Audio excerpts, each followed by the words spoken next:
Capitão Enéas completa 60 anos de emancipação política administrativa e nós, do Rotary Clube Capitão Enéas, em apoio ao companheiro Debson, resolvemos gravar este vídeo, trazendo um pouco da história desse município e dando evocação à imagem do Capitão Enéas e esses 60 anos de desenvolvimento em nossa cidade. Nestes 60 anos, a cidade não parou. Sempre o progresso esteve presente e nós, os eneapolitanos, fomos a parte que movimentou essa cidade. Comemoramos essa data com muito vigor e lutamos para que essa cidade se desenvolva cada vez mais. A todos nós eneapolitanos, um abraço e vivamos Capitão Enéas todos os dias, buscando cuidar uns dos outros e, acima de tudo, buscando o melhor para a nossa cidade.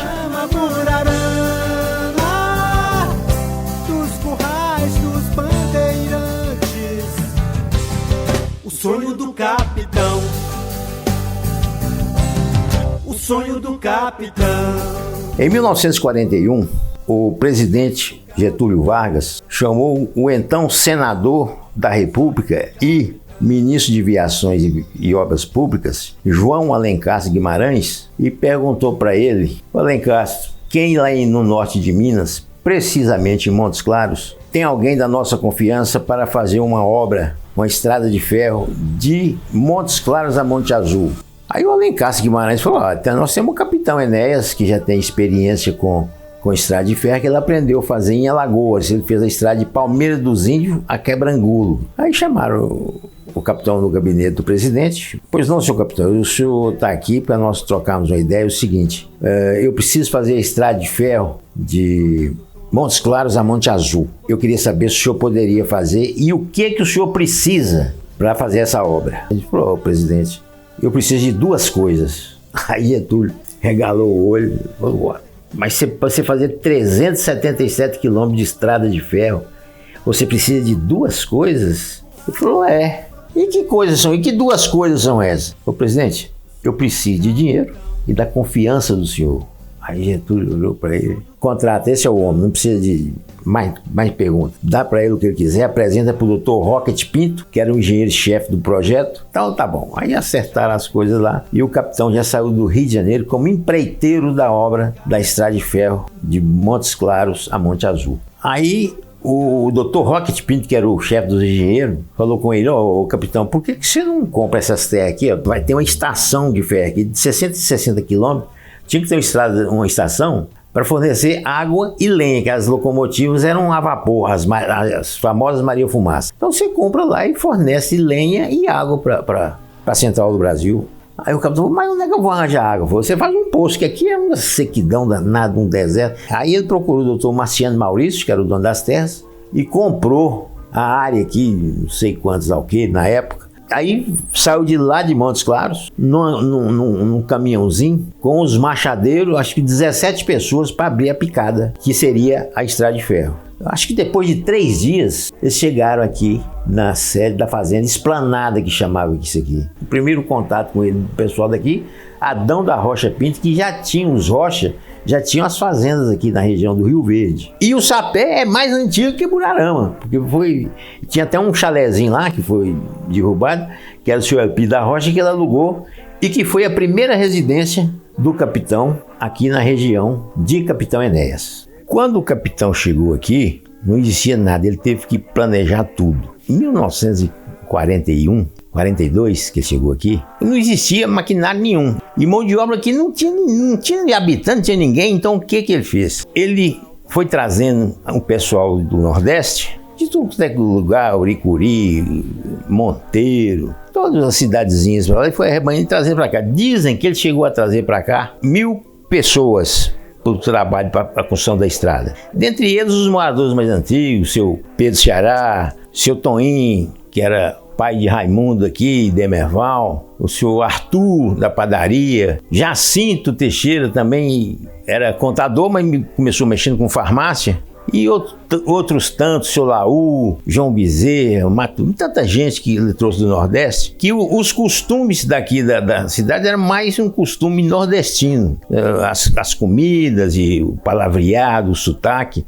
Quando o pessoal começou a chegar e começou a construir as casinhas, o negócio começou a bagunçar. Aí ele mandou todo mundo parar, suspendeu assim, vou trazer um geólogo de Montes Claros para fazer a planta da cidade. Aí pediu, falou, seu Gilô, o senhor faz uma planta de uma cidade, que isso aqui vai virar cidade. Mas não, capitão, vou fazer um croquis, um esboço e aí apresento para o senhor. Demorou um tempo lá, fez o esboço do loteamento e trouxe para ele. Ele olhou e tal, perguntou o tamanho dos lotes e tal, e as ruas, qual que é a largura das ruas? Aí surgiu azul, o tamanho oficial, 7 metros. Falou, não, quero 7 metros não, eu quero 20 metros. Você tá doido, capitão? 20 metros aqui só vai circular cavalo e carroça, para que 20 metros? Você vai perder muita terra. Falou, não, senhor, terra eu vou levar muito na cara daqui uns tempos. Eu quero fazer uma cidade que aqui vai manobrar carretas.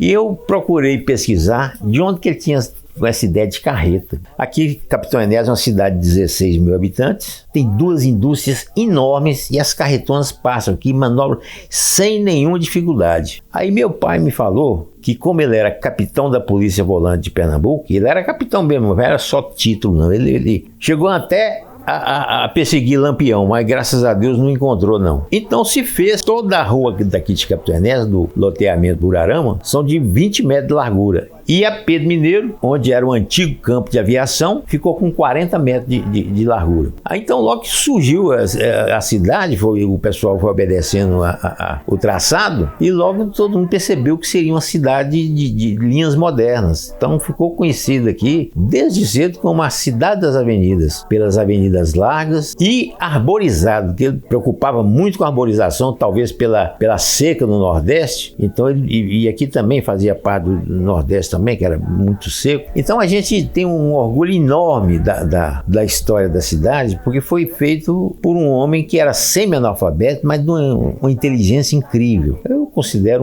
um iluminado, porque fazer uma cidade num sertão desse, em 1942 que ele chegou aqui, é realmente um milagre. Ele sempre gostou de política. E a razão dele ter saído da cidade dele, de Jataúba, ou Monteiro, para ir para Alagoas, Palmeira dos Índios, foi o protetor dele, o senador João Guilherme da época. E ele mexeu com a política braba lá onde ele morava e perdeu a política. E o senador João Guilherme, que era o padrinho político dele, chegou e falou, Enéas, você vai sair daqui, você vai para Palmeira dos Índios, porque senão eles vão te matar aqui. E lá você vai procurar o prefeito da cidade de Palmeira dos Índios, que na época era Graciliano Ramos, aquele escritor de vida seca. Você vai procurar ele que ele vai dar uma ajuda para você lá. Aí ele veio, aprendeu lá, através do encontro com o Juvenal Dolabella, aprendeu a mexer com a cidade de Gé, e foi isso que o trouxe para o norte de Minas. E ele chegando no norte de Minas, como era um homem de pouca cultura, mas de muito conhecimento e muita sabedoria, entrosou na política local de Montes Claros, com uns amigos novos lá, e aí eles começaram a fazer um movimento para ele ser prefeito de Montes Claros, coisa que aconteceu em 1950. Foi uma dificuldade para ele chegar lá, porque ele era uma pessoa de poucas palavras, assim,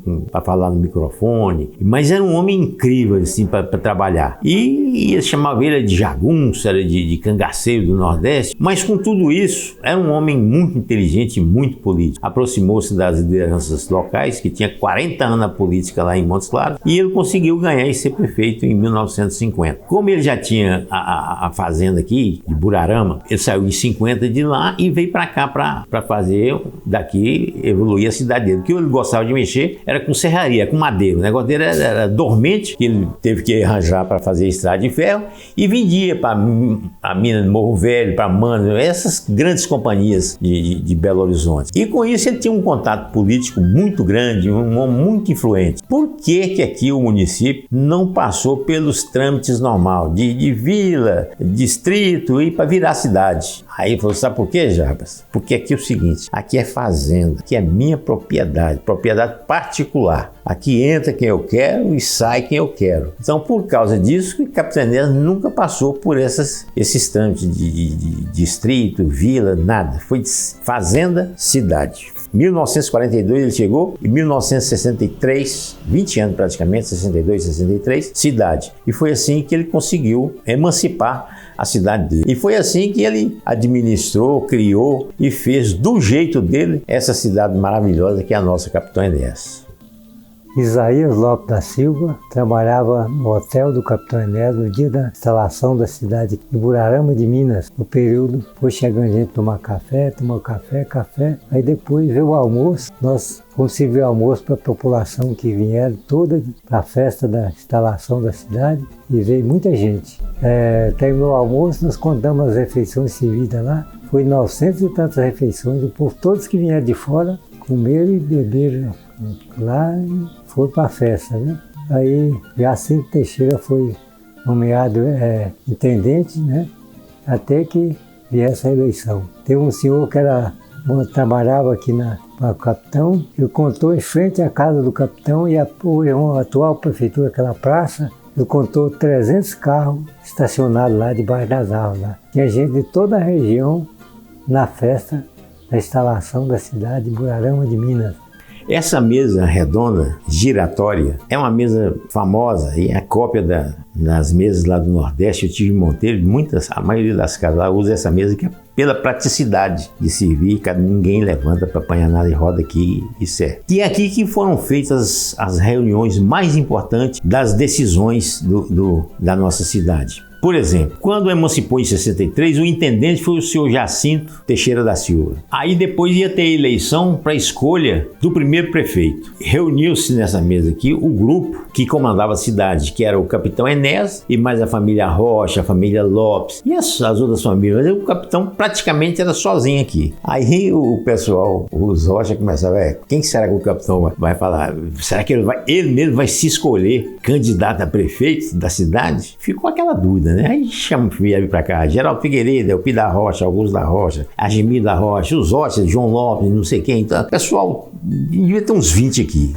13 sentaram nessa mesa aqui. Aí sentaram aí falaram, muito bem, capitão, então vamos discutir quem é que será o nosso candidato a prefeito. Quem é que o senhor acha que deve ser o candidato a prefeito da nossa cidade? Aí o capitão falou, Coronel Elpidio, que é o mais velho daqui, e o chefe do clã Rocha, que vocês todos respeitam. Então, eu acho que deve ser ele o candidato. Aí o senhor Elpidio falou, não, você está compreendendo? Não, de maneira nenhuma, capitão. Eu não tenho leitura para isso, não quero, não aceito de jeito nenhum. Então, quem é que, se não for o senhor, Augusto da Rocha. Não, eu também não tenho leitura, não quero, não aceito, não quero não. O Geraldo Figueiredo falou, capitão, e por que o senhor não aceita ser o prefeito? Eu não posso me escolher não, quem tem que escolher é vocês. Se vocês concordarem, eu sou candidato a prefeito. Mas tem que ser com a... Aí todo mundo aprovou. Não, claro que é o senhor já tem experiência, foi prefeito de Montes Claros e tal. Então, foi dessa maneira que nessa mesa aqui, foi uma das primeiras reuniões de escolha de prefeito, e da qual o meu amigo e companheiro Jacinto Landolfo Teixeira, Tim, foi escolhido também nessa mesa aqui, talvez em 1988, parece que foi prefeito. Nessa mesma mesa também. Muita coisa foi resolvida aqui nessa mesa redonda. Quando veio a eleição, aí os candidatos foram o capitão Enéas Mineiro de Souza, prefeito, e Elpidio da Rocha era o vice-prefeito. Então, o que aconteceu? A cidade ficou muito movimento, tinha muito movimento, o povo vinha de fora para ver a cidade, e eles começaram a trabalhar na cidade. Mas era um lugar gostoso de morar aqui. E tinha outra, você podia sair e deixar sua casa aberta aí que ninguém mexia não. Quando o cara roubava uma coisa aqui, o capitão mandava os homens pegar o cara e botar na cabeça, falar, isso aqui eu roubei de fulano, isso aqui eu roubei de fulano. Ninguém roubava. Era coisa engraçada, viu, moço? Quando parecia uma coisa assim estranha, que tinha um bandido que era perigoso, a polícia ia pegando naquela época. A primeira coisa que eles perguntavam, onde vocês vão me levar? Você não me leva pra Burarama não, que lá tem um capitão e mata a gente. E pelo amor de Deus... Mas o velho era bom, tinha um moral, tinha um respeito. Toda a região aqui, todo mundo respeitava ele. Porque para entrar aqui tinha que conversar com ele. Uma bondade aqui naquela época que nós chegou aqui, você tá doido, meu.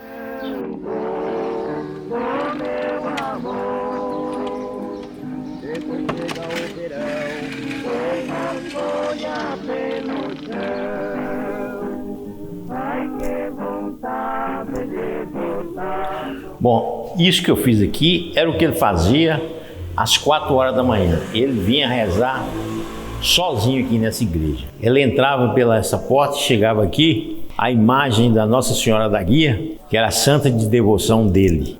Todo lugar que ele chegava, a primeira coisa que ele fazia a casa dele, e uma igreja. Assim fez aqui em Burarama, Morro Preto, Santa Marta, todo lugar que ele chegava ele fazia igreja e com a imagem da Nossa Senhora Aparecida. Então, quando ele adoeceu, eu acho que ele pressentiu que ele não ia viver muito, ele procurou o doutor Constantino e falou: eu estou sentindo umas coisas e tal.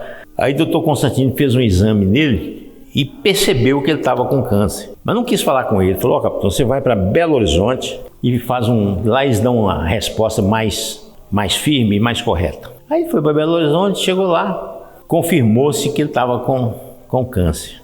Aí os médicos lá queriam operá-lo lá em Belo Horizonte. Ele não aceitou. Falou: não, eu não quero operar.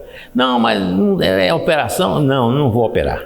Ele parece que até já sabia. Aí ele se deslocou para Montes Claros e mandou chamar os dois filhos dele, Pedro e Antônio, e falou: ó, eu não estou bem não. Então eu quero falar umas coisas importantes para vocês, porque talvez eu possa partir logo. Não, que isso, não.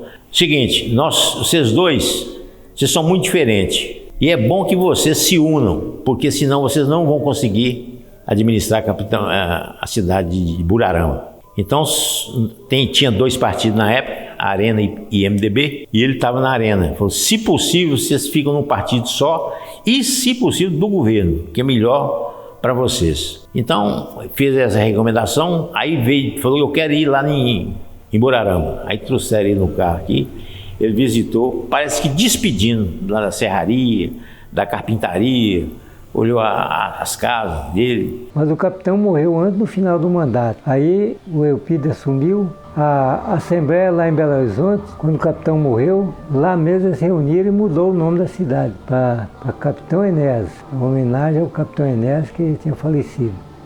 Eu sei que ele começou a doença dele, com 3 meses ele já faleceu. E ele falou que onde queria ser enterrado, marcou o lugar, que é esse aqui.